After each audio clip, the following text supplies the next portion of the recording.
दोस्तों ये बात तो हम सब जानते हैं कि दुनिया भर में जानवरों की बहुत सारी नस्लें पाई जाती हैं, जिनमें कुछ जानवर तो इतने क्यूट होते हैं कि उनको देखते ही हाथ में पकड़ने का दिल करता है। लेकिन ज्यादातर लोग कुत्तों और बिल्लियों को पालना ही पसंद करते हैं। लेकिन दोस्तों आज की इस वीडियो में हम आपको कुछ ऐसे जानवर दिखाने वाले हैं जिन्हें देखते ही आप भी इनको पालना चाहोगे। तो वीडियो में आगे बढ़ने से पहले आपसे छोटी सी रिक्वेस्ट कि हमारे चैनल को सब्सक्राइब करके बेल नोटिफिकेशन ऑन कर ले, ताकि फ्यूचर में आने वाली ऐसी कोई वीडियो आप मिस ना कर पाएं।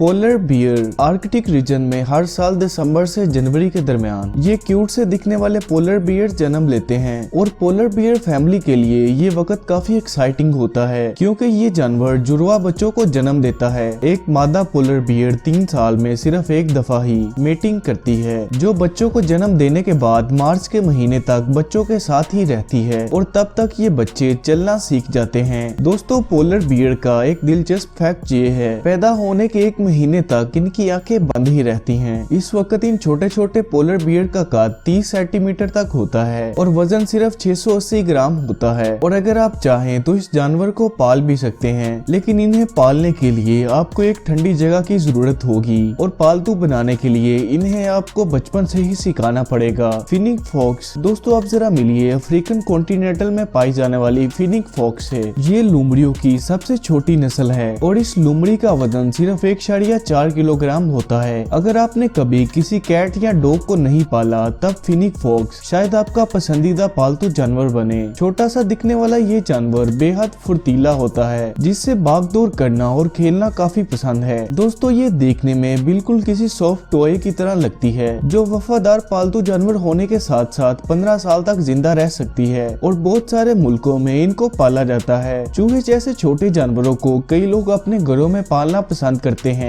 लेकिन अगर आप चूहे से भी 10 गुना प्यारे जानवर को अपने घरों में पालना चाहते हैं, तब जरा मिलिए इस जानवर चिंचिला से। साउथ अमेरिका में पाए जाने वाले चिंचिला अपने मालिक को लेकर बहुत वफादार होते हैं। ये दिखने में काफी प्यारे होते हैं, लेकिन घर में कई बार इनका उछल कूद करना आपको काफी परेशान भी कर सकता है। ये जानवर काफी मनमौजी किस्म के होते हैं, जो अगर उछल कूद ना करे तो बहुत जल्दी बोर हो जाते हैं, जिस वजह से इनका ख्याल रखना आपके लिए काफी चैलेंजिंग होने वाला है। बेबी टेमेंडुआ, दोस्तों इस प्यारे से मासूम जानवर को टेमेंडुआ कहा जाता है। ये जानवर एंटीटर नस्ल से ताल्लुक रखता है, जो कि सेंट्रल और साउथ अमेरिका में पाए जाते हैं। दोस्तों टेमेंडुआ 34 से 88 सेंटीमीटर तक बड़े हो सकते हैं, जो कि वजन में 1.5 किलो से लेकर 8.4 किलोग्राम तक हो सकते हैं। और यानी आप इनको घर में आंट कंट्रोल के लिए पालने की सोच रहे हैं, तब आप जान लीजिए कि ये सिर्फ अपनी नस्ल की चींटियों को ही खाना पसंद करती हैं। ये जानवर काफी प्यारे और फ्लफी होते हैं और साथ ही ये स्वभाव के काफी शांत होते हैं। दोस्तों टेमेंडुआ इंसान की तरह ओमनीवोरस होते हैं, जो कि सब्जियां भी खा लेते हैं। इस जानवर को पालने की रिवायत सिर्फ आज से शुरू नहीं हुई, बल्कि ये 50 साल पुरानी है और दुनिया के बहुत से मुल्क ऐसे हैं जो आपको इस जानवर को पालने की इजाजत देते हैं। व्हाइट हॉर्न बैट, दोस्तों चमगादड़ तो आपने कई बार देखे होंगे, लेकिन आप जरा मिलिए हॉर्न व्हाइट बैट से, जो कि चमगादड़ की सबसे अनोखी नस्ल है, क्योंकि इनके पड़ों का रंग बिल्कुल सफेद होता है। और क्या आप जानते हैं कि दुनिया में चमगादड़ की 1300 नस्लों में सिर्फ 3 नस्लों का रंग ही एकदम सफेद है। हॉर्न बैट की नाक और कान की बनावट पत्तियों की तरह होते हैं, जो कि दिखने में अक्सर पीले होते हैं। और अगर आप इस चमगादड़ को पालना चाहें तो आप इसे पाल भी सकते हैं, लेकिन इस बैट को पिंजरे में पालना नामुमकिन है और जिंदा रहने के लिए इन्हें इनके नेचुरल हैबिटेट की जरूरत होती है, जो कि ना मिलने की सूरत में इनको हेल्थ प्रॉब्लम हो जाती है। तो दोस्तों उम्मीद है आपको वीडियो पसंद आई होगी, और अगर आई है तो इस वीडियो को एक लाइक करके दोस्तों और फैमिली के साथ जरूर शेयर करिएगा। और अगर आपने अभी तक हमारे चैनल को सब्सक्राइब नहीं किया तो काइंडली सब्सक्राइब करके बेल नोटिफिकेशन ऑन कर लें। मैं मिलता हूँ आपसे अगली वीडियो में, तब तक के लिए अल्लाह हाफिज।